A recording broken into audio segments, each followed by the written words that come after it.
Sa pinakamatandang bahagi ng Lawag City, nakatayo pa rin ang Ilocos Norte Provincial Jail, isang gusaling itinayo noong panahon ng mga Kastila. Noon, dito ikinukulong ang mga rebeldeng Pilipino at ayon sa mga lokal, hindi lahat ng nakakulong ay nakalabas ng buhay. Noong 2015, ginawang bahagi ng historical site ang lumang kulungan. Pero matapos lamang ang ilang linggo ng renovation, nagsimula ng magreklamo ang mga manggagawa. Sabi ng isa, tuwing 3:00 ng hapon, may naririnig siyang mga yabag mula sa selda kahit walang tao roon. Ang iba naman, nakakakita ng lalaking nakaposas, nakatingin lang sa kanila mula sa sulok ng kwarto. Isang gabi, habang nagbabantay si Mang Bert, ang caretaker, biglang namatay ang lahat ng ilaw. Sa dilim, narinig niya ang malalalim na hinga at mga kaluskos ng posas. Wala nang nakakulong dito, sabi niya sa sarili. Pero nang itutok niya ang flashlight, may nakita siyang 3 lalaki. Nakasuot ng lumang uniforme, nakaluhod sa gitna ng selda, tila nagdarasal.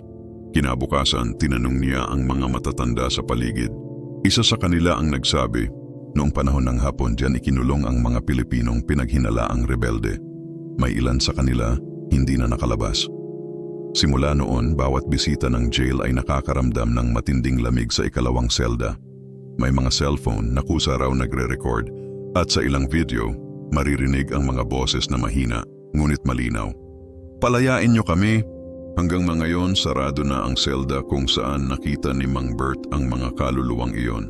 At tuwing gabi ng November 15, araw ng huling pagbitay, may mga ilaw na kusang nagbubukas sa loob.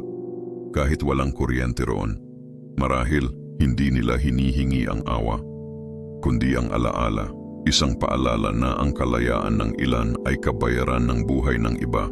Salamat sa panonood mga ka-Ghostery. Kung gusto mo pa ng mga kwentong bumabalik mula sa dilim ng kasaysayan, don't forget to like, share, and subscribe.